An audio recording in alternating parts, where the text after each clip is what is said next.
Subscribe कीजिए हमारा channel Review Exam latest video notifications के लिए इस बेल आइकन को दबाएं। Welcome to Review Exam. आज हम आरआरबी एनटीपीसी 18 जनवरी 2021 शिफ्ट एक प्रीवियस ईयर क्वेश्चंस डिस्कस करेंगे और हर क्वेश्चन से रिलेटेड इंपॉर्टेंट फैक्ट भी मैं आपको बताऊंगा। तो आप पूरा वीडियो बहुत ध्यान से देखिए। लास्ट में आपसे एक क्वेश्चन भी पूछूंगा, उसका आंसर आपको कमेंट बॉक्स में बताना है। आज के इस वीडियो की पीडीएफ फाइल इस वीडियो के डिस्क्रिप्शन से डाउनलोड कर सकते हैं। पीडीएफ आप हमारे टेलीग्राम ग्रुप से भी डाउनलोड कर सकते हैं। टेलीग्राम ग्रुप पर सारी पीडीएफ एक साथ मिल जाएंगी और टेलीग्राम ग्रुप का लिंक मैंने इस वीडियो के डिस्क्रिप्शन में दे दिया है, तो उस लिंक पर क्लिक करके टेलीग्राम ग्रुप ज्वाइन कर सकते हैं। और इसके अलावा फ्रेंड्स 28 दिसंबर 2020 से और 16 जनवरी 2021 तक के शिफ्ट 2 तक के हमने 24 वीडियो डिस्कस कर चुके हैं, यानी कि 24 शिफ्ट के क्वेश्चन डिस्कस कर चुके हैं। अगर उन वीडियोस को आपने नहीं देखा है तो उनको आप जरूर देखें। इससे आपको ये जानकारी होगी कि आरआरबी एनटीपीसी में किस टाइप के क्वेश्चन पूछे गए हैं। कुछ चीज़ें ऐसी होती हैं जो सुनने से समझ में आती हैं। अगर आप इन वीडियोज को सुन भी लेंगे तो इससे आपके जीके और जीएस के जो भी क्वेश्चन हैं उनको याद करने में बहुत आसानी रहेगी। तो फ्रेंड्स उन वीडियोज को भी जरूर देखें। और हाँ, अगर आपने अभी तक हमारे चैनल को सब्सक्राइब नहीं किया है तो आप इसे सब्सक्राइब जरूर कर लीजिए। आपको इस चैनल से निश्चित ही मदद मिलेगी। आज का पहला क्वेश्चन है, निम्नलिखित में से कौन सा पशु हड़प्पा सभ्यता के मोहरों पर देखा जा सकता है? शेर, बैल। इस क्वेश्चन का बी ऑप्शन सही है। हड़प्पा मोहर संभवतः हड़प्पा सिंधु घाटी सभ्यता की सबसे विशिष्ट कलाकृति है।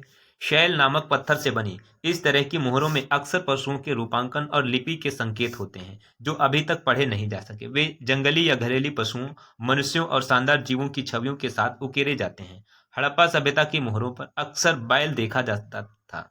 हड़प्पा की मोहरें और सामग्री सुमेरियन, मेसोपोटामिया, ओमान, बहरीन और ईरान में मिली थी। दूर दराज के स्थानों में हड़प्पा के संपर्कों पर प्रकाश डालने वाली मोहरों पर जहाजों और नावों के भी चित्र मिले हैं।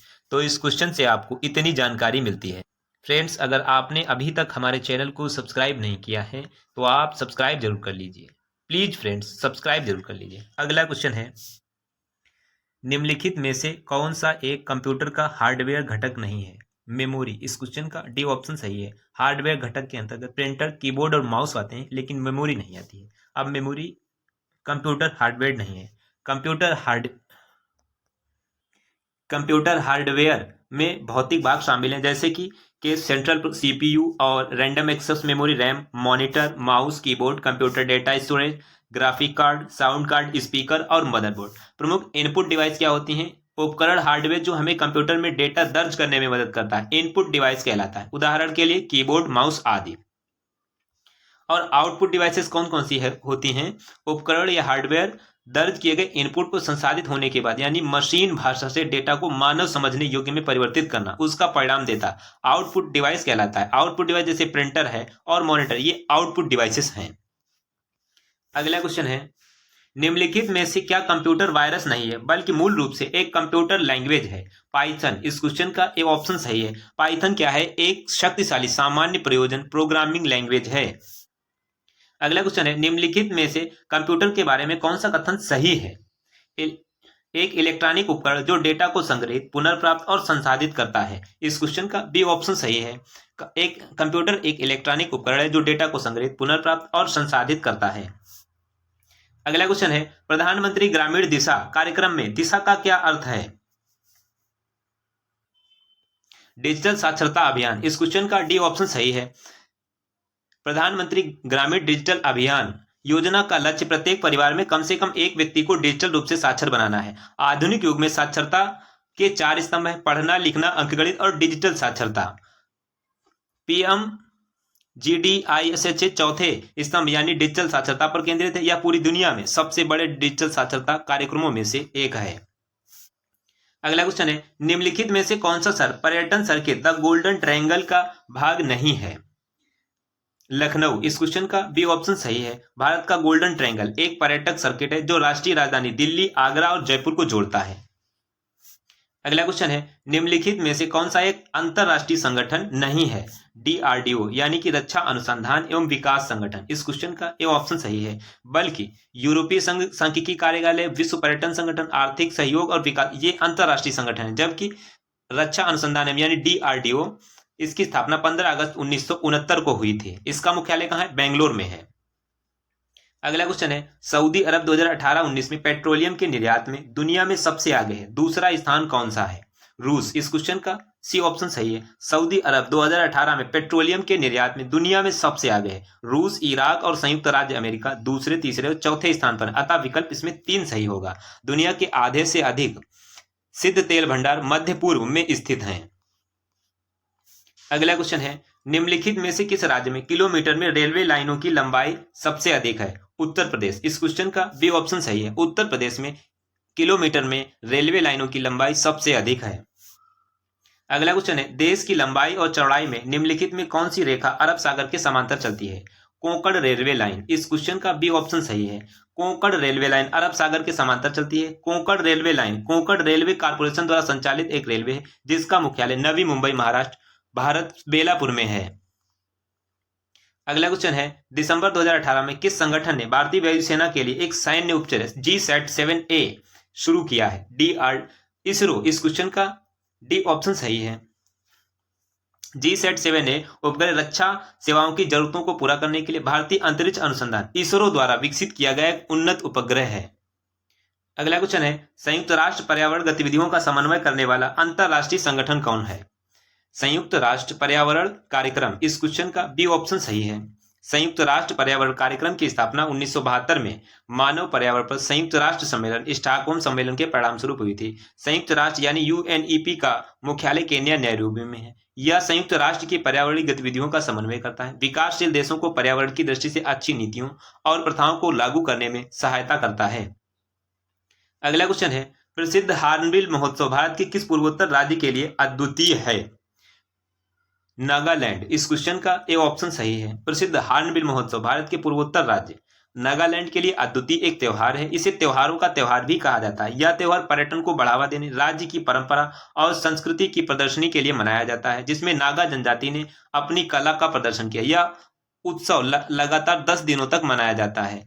अब हम उत्तर पूर्वी भारत के प्रमुख मुख्य त्योहार देख लेते हैं। हार्नबिल फेस्टिवल अभी हम लोगों ने पढ़ा कि नागालैंड में मनाया जाता है। वांगला महोत्सव मेघालय में मनाया जाता है। तुरगिया महोत्सव अरुणाचल प्रदेश में मनाया जाता है। नोक्रेम महोत्सव मेघालय में मनाया जाता है। लोसुंग महोत्सव कहाँ मनाया जाता है? सिक्किम में मनाया जाता है। माजुली उत्सव असम में मनाया जाता है। संगाई महोत्सव मणिपुर में मनाया जाता है। इंटरनेशनल चेरी ब्लॉसम फेस्टिवल कहाँ मनाया जाता है? मेघालय में मनाया जाता है। तो इस क्वेश्चन से आपको इतनी महत्वपूर्ण जानकारी प्राप्त होती है। अगला क्वेश्चन है, the test of my life नामक पुस्तक किसके द्वारा लिखी गई है? युवराज सिंह। इस क्वेश्चन का डी ऑप्शन सही है। The test of my life पुस्तक युवराज सिंह के द्वारा लिखी गई। और अब प्रसिद्ध क्रिकेट खिलाड़ियों द्वारा लिखी गई पुस्तकें कौन कौन सी हैं उनको हम यहाँ पर समझ लेते हैं। सुनील गावस्कर के द्वारा रन्स एंड रूइंस पुस्तक लिखी गई। सनी डे सुनील गावस्कर की पुस्तक है। वनडे वंडर्स आइडल्स ये सुनील गावस्कर की पुस्तकें हैं। अब सचिन तेंदुलकर की कौन सी है? प्लेइंग इट माई वे, ये सचिन तेंदुलकर की पुस्तक है। कपिल देव की straight from the heart, cricket my style और by God's decree. Donald Bradman की कौन सी है? A farewell to cricket, the art of the cricket. Shane Warne की no spin my autobiography. Ian Botham की कौन सी है? Head on. युवराज सिंह की the test of my life from cricket to cancer and back. VVS Laxman की 281 एंड बियॉन्ड। संजय मांजरेकर की imperfect. Chris Gayle की 6 machine I don't like और ब्रेंडर मैकुलम की डिक्लेयर्ड। तो इस क्वेश्चन से आपको इतनी जानकारी मिलती है। अगला क्वेश्चन है, कुना निम्नलिखित में से किस देश की मुद्रा है? क्रोएशिया। इस क्वेश्चन का बी ऑप्शन सही है। क्रोएशिया कुना की एक मुद्रा है। क्रोएशिया की राजधानी क्या है? जाग्रेब है। अगला क्वेश्चन है, वनों की कटाई के लिए जिम्मेदार प्रमुख कारकों में से एक है कृषि। इस क्वेश्चन का डी ऑप्शन सही है। वनों की कटाई के लिए कृषि एक जिम्मेदार कारकों में से एक है। अगला क्वेश्चन है, पर्यावरण और विकास पर रियो घोषणा को संयुक्त राष्ट्र द्वारा किस वर्ष में अनुमोदित किया गया? 1992। इस क्वेश्चन का सी ऑप्शन सही है। पृथ्वी शिखर सम्मेलन 1992 को रियो डी जेनेरो ब्राजील में आयोजित पर्यावरण और विकास पर संयुक्त राष्ट्र सम्मेलन के रूप में जाना जाता है। पृथ्वी शिखर सम्मेलन 1992 का परिणाम है कि रियो घोषणा सिद्धांत का उद्देश्य भविष्य के सतत विकास में देशों का मार्गदर्शन करना है। पर्यावरण और विकास पर रियो घोषणा को वर्ष 1992 में संयुक्त राष्ट्र द्वारा अनुमोदित किया गया। अगला क्वेश्चन है, भारतीयों द्वारा पूरी तरह से प्रबंधित होने वाला पहला बैंक कौन सा था? Punjab national bank. इस क्वेश्चन का ए ऑप्शन सही है। अब पंजाब नेशनल बैंक से रिलेटेड जितने भी इंपॉर्टेंट क्वेश्चन बन सकते हैं उनको हमने यहाँ पर डिस्कस किया है। तो सबसे पहले भारतीयों द्वारा पूरी तरह से प्रबंधित पहला बैंक पंजाब नेशनल बैंक था, जिसकी स्थापना 1895 में लाहौर में हुई थी। पंजाब नेशनल बैंक न केवल आज तक जीवित है बल्कि भारत के सबसे बड़े बैंकों में से एक है। पंजाब नेशनल बैंक का मुख्यालय कहाँ है? नई दिल्ली में है। पंजाब नेशनल बैंक के संस्थापक कौन है? दयाल सिंह मजीठिया। अगला क्वेश्चन है, भारत में लोगों की योजना एक आर्थिक योजना किसने तैयार की? एम.एन. राय। इस क्वेश्चन का बी ऑप्शन सही है। भारत में लोगों की योजना एक आर्थिक योजना एम.एन. राय के द्वारा तैयार की गई। अगला क्वेश्चन है, निम्नलिखित में से किस विद्वान ने भूगोल शब्द गढ़ा? इरेटोस्थनीज। इस क्वेश्चन का सी ऑप्शन सही है। भूगोल शब्द का सबसे पहले एक यूनानी विद्वान इरेटोस्थनीज द्वारा गढ़ा गया। भूगोल का जनक इरेटोस्थनीज को माना जाता है। जबकि वर्तमान भूगोल का जनक किसे कहा जाता है? अलेक्जेंडर वान हम्बोल्ट। और अब भूगोल के जनक से रिलेटेड जितने भी इंपॉर्टेंट क्वेश्चन बने उनको हमने यहाँ पर डिस्कस किया, जिससे कि आपका अगर इनमें से पूछ लिया जाए तो आपका गलत क्वेश्चन नहीं होना चाहिए। व्यवस्थित भूगोल का जनक इरेटोस्थनीज। ज्योग्राफी शब्द का प्रथम प्रस्तावक इरेटोस्थनीज। भौतिक भूगोल का जनक पोलियोडोनियम। सांस्कृतिक भूगोल का जनक कार्ल ओसावर। गणितीय भूगोल के संस्थापक थेल्स व अनेकजी मेंडर। विश्व ग्लोब का निर्माता मार्टिन बैंहम। विश्व मानचित्र के निर्माणकर्ता अनेकजी मेंडर। और भौतिक विश्वकोश का रचनाकार स्ट्राबो। अगला क्वेश्चन है, 1998 में भारत में परमाणु विस्फोटक उपकरणों का परीक्षण कहां किया गया था? पोखरण। इस क्वेश्चन का बी ऑप्शन सही है।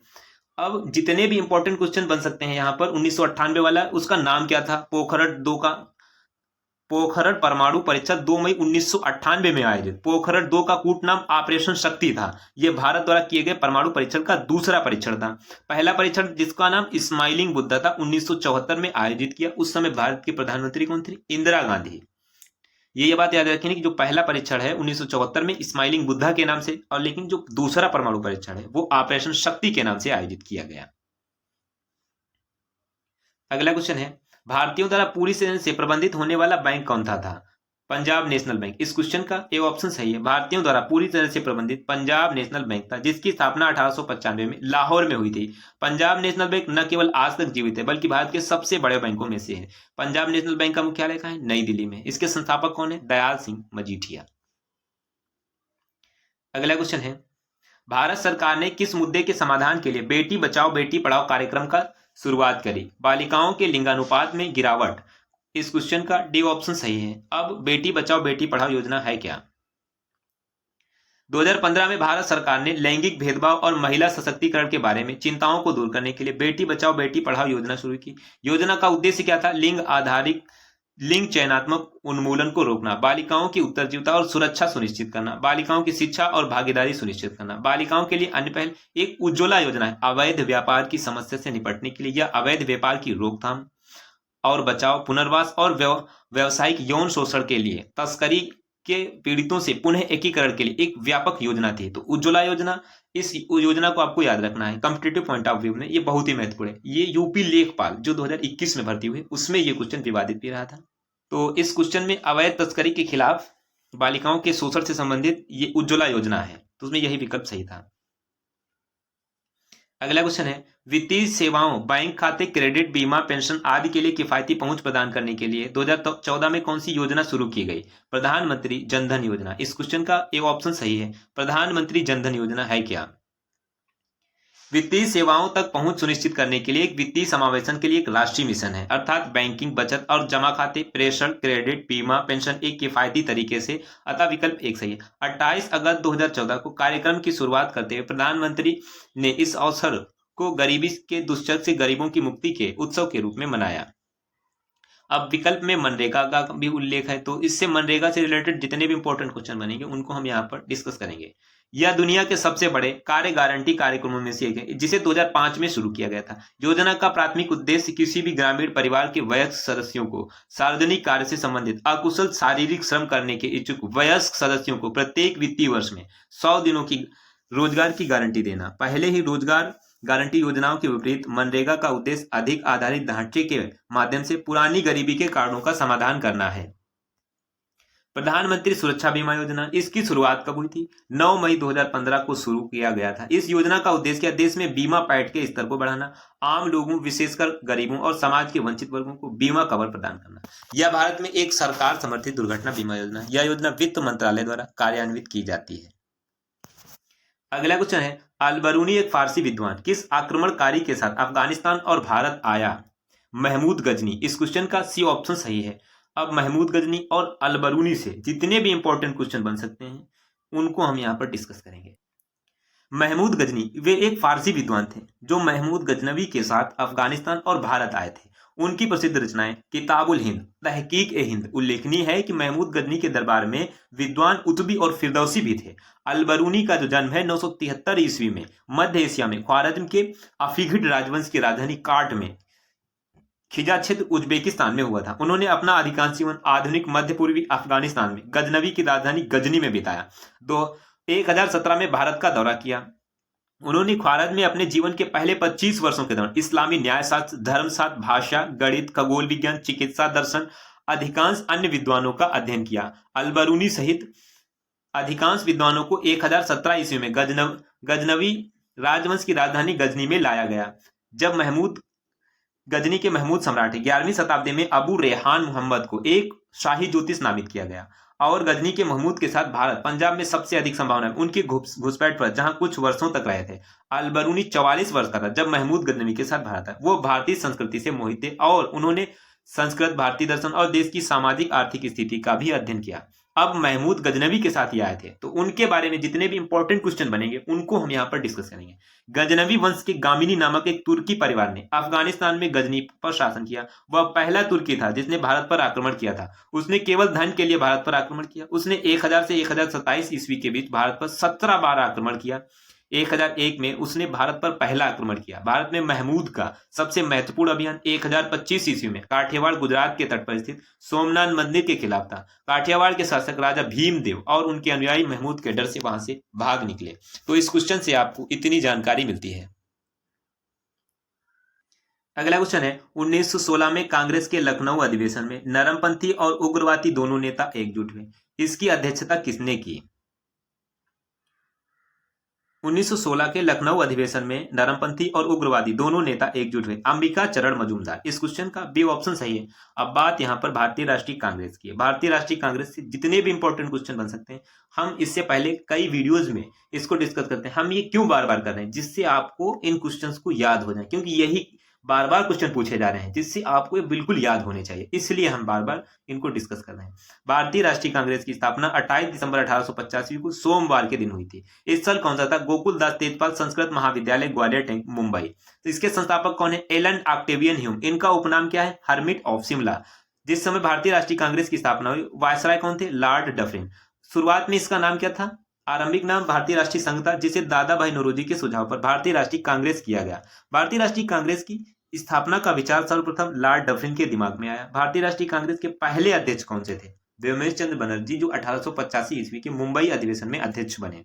पहले पारसी अध्यक्ष कौन से थे? दादा भाई नौरोजी, जो 1886 के कलकत्ता अधिवेशन में बने।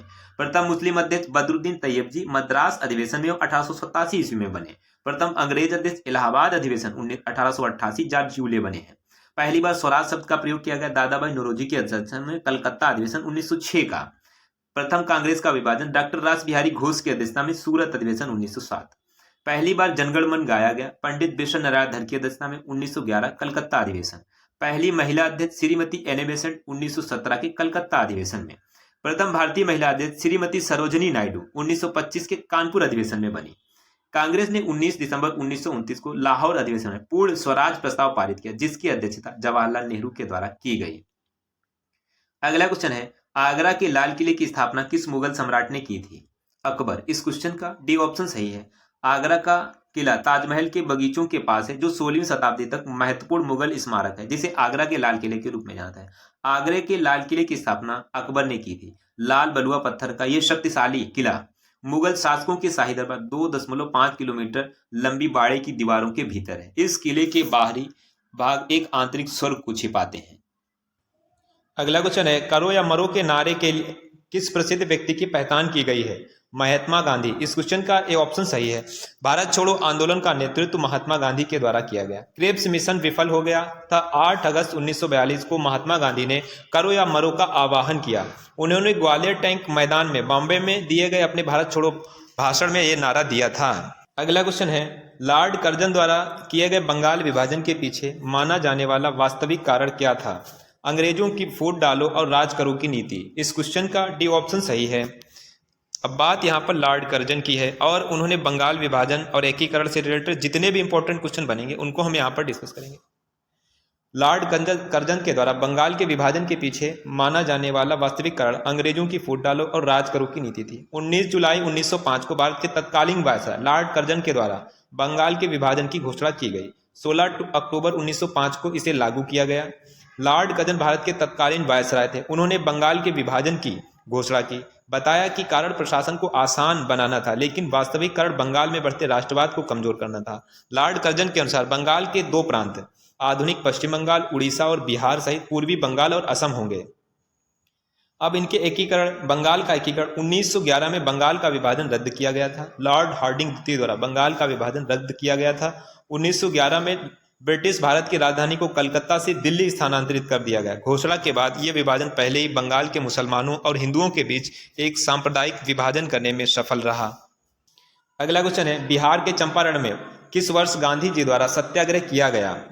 1917। इस क्वेश्चन का ए ऑप्शन सही है। चंपारण सत्याग्रह महात्मा गांधी द्वारा जबरन नील की खेती के खिलाफ प्रेरित था। 1917 का चंपारण सत्याग्रह ब्रिटिश भारत में महात्मा गांधी के नेतृत्व में पहला सत्याग्रह आंदोलन था। इसे भारतीय स्वतंत्रता आंदोलन में ऐतिहासिक रूप से महत्वपूर्ण विद्रोह माना जाता है।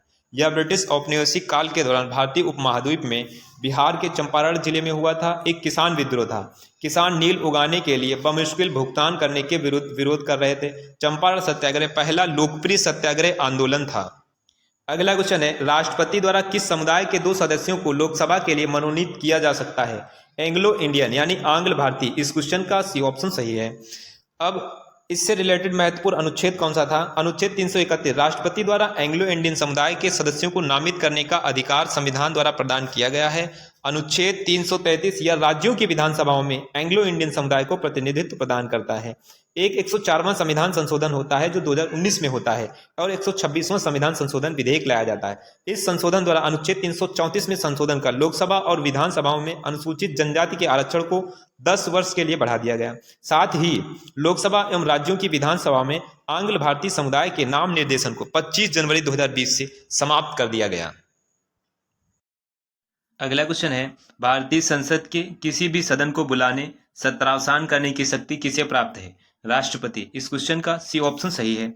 संसद के किसी भी सदन को बुलाने और सत्रावसान करने, लोकसभा को भंग करने की शक्ति राष्ट्रपति के पास है। भारतीय संविधान में यह प्रावधान किया गया है कि संसद राष्ट्रपति और 2 सदनों यानी राज्यों की परिषद, राज्यसभा और लोकसभा से मिलकर बनती है। संविधान का अनुच्छेद 85 को संसद के प्रत्येक सदन को बुलाने का अधिकार देता है और जैसा वह उचित समझता है। राष्ट्रपति सदनों को 2 सत्रों के बीच 6 महीने के अंतराल से अधिक के अंतराल पर नहीं बुला सकता। अगला क्वेश्चन है, निम्नलिखित में से कौन भारत में स्थानीय सरकार का हिस्सा नहीं है? विकास प्राधिकरण। इस क्वेश्चन का सी ऑप्शन सही है। विकास प्राधिकरण भारत में स्थानीय सरकार का हिस्सा नहीं, जबकि ग्राम पंचायत, नगर पालिका और जिला परिषद ये स्थानीय सरकार के हिस्से हैं। अगला क्वेश्चन है, स्वतंत्र भारत की पहली निर्वाचित संसद अस्तित्व में आई 1952। इस क्वेश्चन का डी ऑप्शन सही है। भारत के पहले आम चुनाव के बाद 17 अप्रैल 1952 को पहली बार लोकसभा का गठन किया गया। पहली लोकसभा 5 साल की अपनी पूर्ण अवधि तक चली। 4 अप्रैल 1957 को भंग कर दी गई। इससे लोकसभा का पहला सत्र 13 मई 1952 को शुरू हुआ। भारत में आम चुनाव 25 अक्टूबर 1951 से 21 फरवरी 1952 के बीच हुए थे। वे अगस्त 1947 में स्वतंत्रता के बाद लोकसभा के पहले चुनाव थे। कुल लोकसभा सीटें 489 थीं और कुल पात्र मतदाता 17.3 करोड़ थे। अगला क्वेश्चन है, वाईचुंग भूटिया पहले भारतीय खिलाड़ी थे जिन्होंने किसका समर्थन करने के लिए ओलंपिक मशाल रिले को ले जाने से मना कर दिया? तिब्बती स्वतंत्रता आंदोलन। इस क्वेश्चन का ए ऑप्शन सही है। अब बात यहाँ पर वाईचुंग भूटिया से, इनसे रिलेटेड इंपॉर्टेंट फैक्ट देख लेते हैं। वाईचुंग भूटिया, उन्हें सिक्किम स्पिनर के नाम से भी जाना जाता है। वह एक पूर्व भारतीय राष्ट्रीय फुटबॉलर हैं। उन्हें भारतीय फुटबॉल के उदय का प्रतीक माना जाता है। उनका जन्म 15 दिसंबर 1976 को सिक्किम के टिंकीटम में हुआ था। उन्होंने अपने पूरे करियर में एक स्ट्राइकर के रूप में खेला है। अगला क्वेश्चन है, हरे पौधे और कुछ जीवाणु अपना भोजन स्वयं बनाते हैं, वे निम्नलिखित में से कौन सी पोषण प्रक्रिया अपनाते हैं? स्वपोषी पोषण। इस क्वेश्चन का डी ऑप्शन सही है। स्वपोषी पोषण यह एक ऐसा जीव है जो प्रकाश, पानी और कार्बन डाइऑक्साइड या अन्य रसायनों का उपयोग करके अपना भोजन स्वयं बना सकते हैं।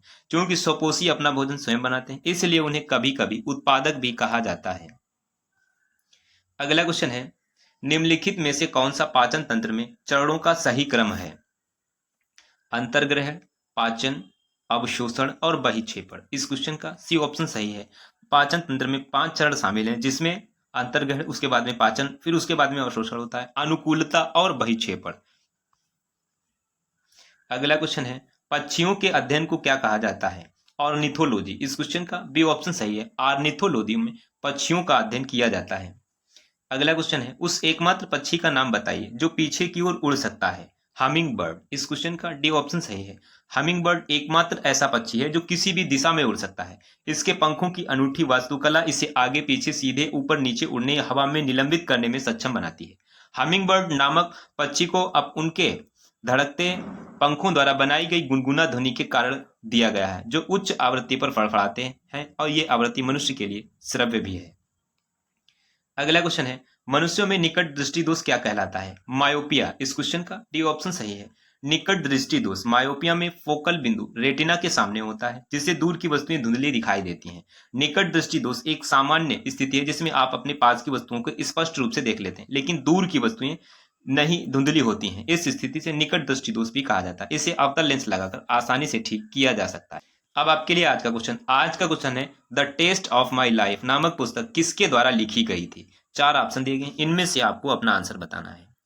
अगर ये वीडियो आपको अच्छा लगा, हेल्पफुल लगा है, तब आप इस वीडियो को लाइक और शेयर जरूर करें, और आपके पास जो भी स्टडी रिलेटेड व्हाट्सएप और फेसबुक ग्रुप हैं, उनमें आप इस वीडियो को शेयर जरूर कर दें। तो ये था आज का हमारा 18 जनवरी 2021 शिफ्ट 1 प्रीवियस ईयर क्वेश्चंस का वीडियो। आपको ये वीडियो कैसा लगा प्लीज़ कमेंट बॉक्स में जरूर बताना, और अगर आपने अभी तक भी हमारे चैनल को सब्सक्राइब नहीं किया है तो आप इसे सब्सक्राइब जरूर कर लीजिए। आपको इस चैनल से निश्चित ही मदद मिलेगी। जब भी आप इसे सब्सक्राइब करेंगे तो बराबर में एक बेल आइकन बन के आएगा, उस बेल आइकन पर जरूर क्लिक कर लीजिए, जिससे कि स्टडी रिलेटेड वीडियो मिलती रहे। Thanks for watching.